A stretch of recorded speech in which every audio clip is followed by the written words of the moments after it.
রাজু নস্করের বিরুদ্ধে একটা অভিযোগ জমা পড়েছিল, আপনারা জানেন, আপনাদের চ্যানেলেও দেখানো হয়েছে। একটি নির্দিষ্ট অভিযোগ পড়েছিল। অভিযোগকারী বলেছিলেন যে তাকে নানাভাবে শারীরিকভাবে হেনস্থা করা হয়েছে, ভয় দেখানো হয়েছে, তার পরিবারের লোককেও শারীরিকভাবে আঘাত করা হয়েছে। নির্দিষ্ট কেস হয়েছিল, আমরা কেস রুজু করে তদন্ত করছিলাম।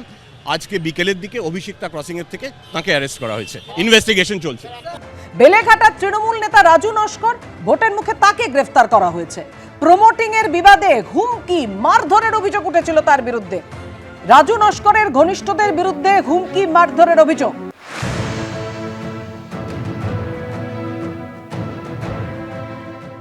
আমাকে অনেক দিন যাবৎ ওরা এরকম আসছে, হ্যাঁ, গুন্ডা বাহিনী পাঠাচ্ছে। বাড়িটা আমরা 75 বছর থেকে রয়েছি, আমার বাবা ঠাকুরদারা সবাই রয়েছে, আমরাও আছি, সব ভাড়াটিয়া মিলে রয়েছি। এটা ঠিকা জমি, কিন্তু ওরা বলছে যে আমরা। ওরা কারা? ওরা হচ্ছে রাজু নস্করের ছেলেরা, সব আসছে, পাঠাচ্ছে বারবার ধরে। হ্যাঁ, বলছে আমরা এটা বাড়িটা কিনে নিয়েছে রাজু নস্কর কিনে নিয়েছে। তারপরে দেখছি 4 তারিখে হঠাৎ করে এসে, হ্যাঁ, প্রায় 50-60 জনের মতো এসছে। উনি এসছেন, রাজু নস্কর এসছেন, এসে বলছে রাত্রিবেলা, বলছে এখানে প্রমোটিং করব, আমরা বাড়ি মাপব, কালকে আসবো, বাড়ি মাপব। আমি তখন চুপ করেছিলাম, কিছু বলিনি। পরের দিন যখন সকালবেলায়, হ্যাঁ, প্রায় 10টা না 11টার সময় ওরা দলবল নিয়ে এসছে, আর সব মেশিন টেশিন নিয়ে এসছে যে মাপার জন্য, যা যা মেশিন মাপার জন্য। আমি বলেছি আমি তো ঘর মাপতে দেবো না, আপনারা যে বাড়িওয়ালা হয়েছেন তার কাগজপত্র দেখান, আমি উকিলকে দেখাবো। বলছে বেলেঘাটার কোর্ট, বেলেঘাটার থানা, আমরা থানাকে 1.5 কোটি টাকা দিই বছরে। হয়তো ও কোনো হয়তো মিডিয়া ছবি দেখে, খবর দেখে হয়তো আমার নামটা উনি বললো কেন, হয়তো মিডিয়া ফুটেজ পাওয়ার জন্য আমার নাম বলছে, আমি জানি না। কিন্তু আমি কিছু ঘটনা শুনেছি, ওখানে একটা পারিবারিক নাকি ওদের ভাড়াটে একটা ঝামেলা আছে, এইটুকুনি শুনেছি। কারণ আমি অঞ্চলে থাকি, অঞ্চলে বিভিন্ন সোশ্যাল কাজ করি, মানুষ আসে আমার কাছে ভালোবেসে, ঠিক আছে, কিন্তু কারোর ভালো করতে গিয়ে কারোর খারাপ হয়। কিন্তু আমি এই ছেলেটার নাম বলছি যে আমি তাকে চিনিই না। বরানগরে ফের তৃণমূলের দাদাগিরি, তোলা না পেয়ে ইন্টেরিয়র ডিজাইনারকে মারধর করার অভিযোগ।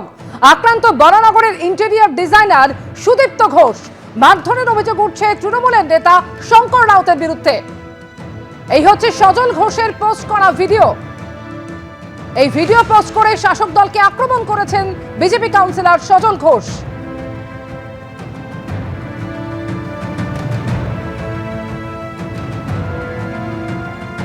1 লক্ষ টাকা তোলা চান শঙ্কর রাউত, দাবি করছেন ওই ইন্টেরিয়র ডিজাইনার। যদিও তোলাবাজির এই অভিযোগ অস্বীকার করেছেন তৃণমূল নেতা শঙ্কর রাউত। টাকা না দেওয়ায় বাড়িতে ঢুকে মারধর করা হয়, এমনকি ক্লাবে টেনে নিয়ে যাওয়া হয়েছে বলে অভিযোগ উঠছে।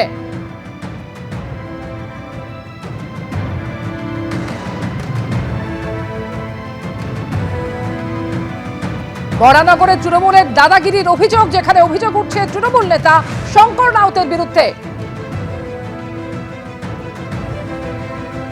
টাকা না দেওয়ায় বাড়িতে ঢুকে মারধর করা হয়, ক্লাবে টেনে নিয়ে যাওয়া হয়েছে বলেও অভিযোগ উঠছে। ক্লাবের সামনে ফের রিভলভারের বাঁট দিয়ে মারধর করা হয় বলে অভিযোগ। আর এই ভিডিও পোস্ট করেছেন বিজেপি নেতা সজল ঘোষ। এই ভিডিও পোস্ট করে তৃণমূলকে আক্রমণ শানিয়েছেন তিনি, যার বিরুদ্ধে অভিযোগ উঠছে শঙ্কর রাউত। কোন রকম মারধর করা হয়নি বলে দাবি করেছেন তিনি।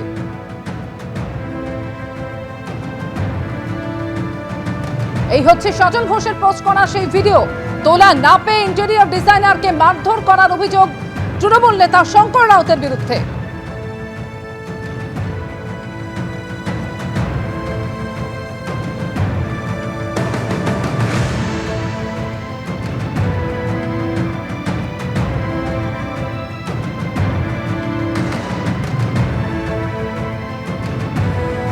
যাকে মারধর করা হয়েছে বলে অভিযোগ উঠছে সুদীপ্ত ঘোষ, তিনি দাবি করছেন যে অনেক টাকা বকেয়া থাকায় কাজ বন্ধ করে দেন তিনি।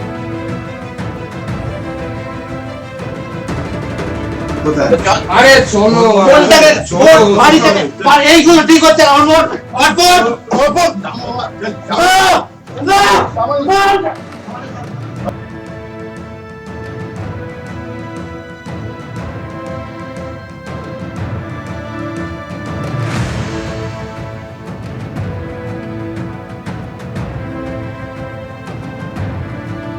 এই হচ্ছে সজল ঘোষের পোস্ট করা ভিডিও। এই ভিডিও পোস্ট করে শাসক দলকে আক্রমণ শানিয়েছেন তিনি এবং এই ঘটনায় অভিযোগ উঠছে তৃণমূল নেতা শঙ্কর রাউতের বিরুদ্ধে। অভিযোগ যে একজন ইন্টেরিয়র ডিজাইনার সুদীপ্ত ঘোষ তাকে মারধর করেছেন তিনি। আরে শোনো বাড়ি থেকে এইগুলো ঠিক হচ্ছে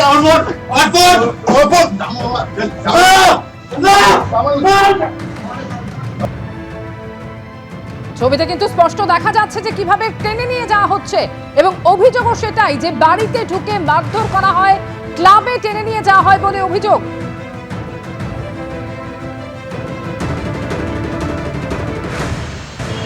তো আমাকে ফোনে বলছে এক্ষুনি আসুন, ক্লাবে আসুন, শঙ্কর রাউতের এখানে আসুন। আমি যাব না। আমি একটা জায়গায় কাজ করেছি, সেখান থেকে আমি পেমেন্ট পাইনি। আমি বাধ্য হয়ে আমার লেবার মিস্ত্রি চালাতে হচ্ছে।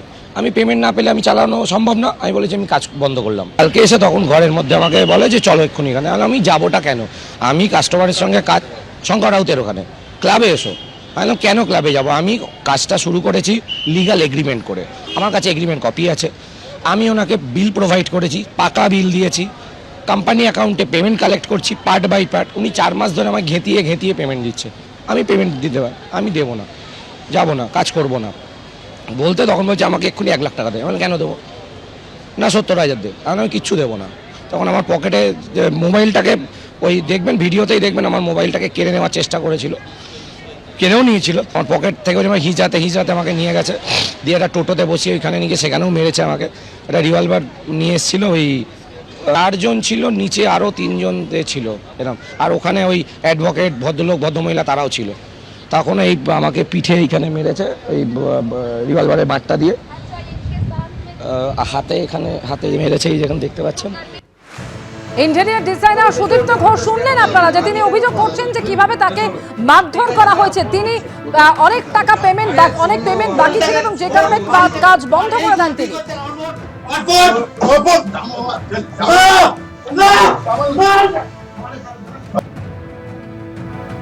যদিও যার বিরুদ্ধে এই অভিযোগ তৃণমূল নেতা শঙ্কর রাউত, তিনি কিন্তু এই মারধরের অভিযোগ অস্বীকার করছেন এবং তিনি বলছেন যে আলোচনার জন্য ডাকা হয়েছিল এবং একই সঙ্গে তিনি ইন্টেরিয়র ডিজাইনারের বিরুদ্ধে এই অভিযোগ করছেন যে সুদীপ্ত ঘোষ অনেকের কাছ থেকেই টাকা নিয়ে প্রতারণা করেছেন।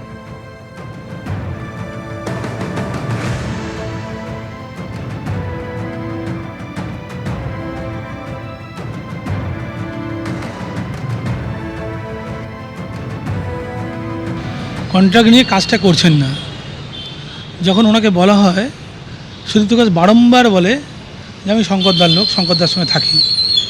সেই আইনজীবী দম্পতি আমার সঙ্গে যোগাযোগ করে, আমার সঙ্গে কথা বলে এবং আমি বলি যে আমার সঙ্গে কোনো যোগাযোগ নেই। সুদীপ্তকে কালকে সকালে ফোন করা হয়, এরকম এরকম ব্যাপার, তুই আমার নাম করে এই ধরনের কাজকর্ম করছিস, এগুলো করিস না, যে টাকা পয়সাগুলো নিয়েছিস সেটা ফিরিয়ে দে। কালকে রাত্রিবেলা সেই আইনজীবী দম্পতি এসেছিলেন, সেখানে সুদীপ্তও এসেছিল। সেখানে সুদীপ্ত স্বীকার করে যে টাকা নিয়েছি, কাজ করিনি, তোমার নামটা করে ভুল করেছি, আমি যে টাকাটা নিই সেই কাজটা করে দেবো। এর বাইরে তার কিছু হয়নি। এই ধরনের কোনো সিসিটিভি ফুটেজ আমি পাইনি, আমি দেখিনি। নিশ্চয়ই দেখলে আমি বলতে পারবো। শঙ্কর রাউত তিনি অভিযোগ করছেন যে এই সুদীপ্ত ঘোষ ইন্টেরিয়র ডিজাইনার, তিনি অনেক টাকা নিয়েছেন কিন্তু কাজ করেননি এবং সেই কারণে আলোচনার জন্য তাকে ডেকে পাঠানো হয়েছিল। যদিও পাল্টা তার বিরুদ্ধে এই মারধরের অভিযোগ উঠছে।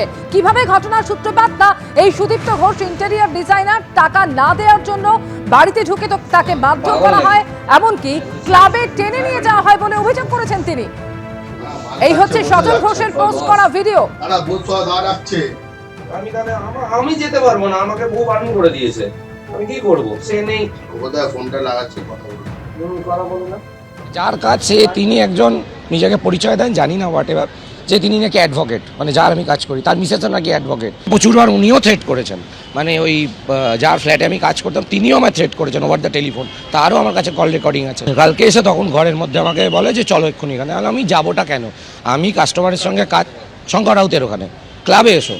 আমি কেন ক্লাবে যাব? আমি কাজটা শুরু করেছি লিগাল এগ্রিমেন্ট করে। আমার কাছে এগ্রিমেন্ট কপি আছে। আমি ওনাকে বিল প্রোভাইড করেছি, পাকা বিল দিয়েছি।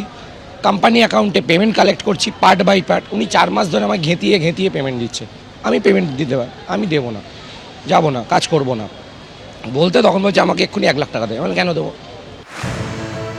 সুদীপ্ত ঘোষ তিনি বারাসাতে একজন আইনজীবীর ফ্ল্যাটে ইন্টেরিয়ারের কাজ করছিলেন এবং অনেক টাকা বকেয়া থাকার জন্য কাজ তিনি বন্ধ করে দেন বলে দাবি করেছেন সুদীপ্ত ঘোষ। যদিও ওই আইনজীবী অর্থাৎ যার ফ্ল্যাটে সুদীপ্ত ঘোষ কাজ করেছিলেন তিনি দাবি করছেন যে টাকা নিয়ে পুরো কাজ তিনি করেননি।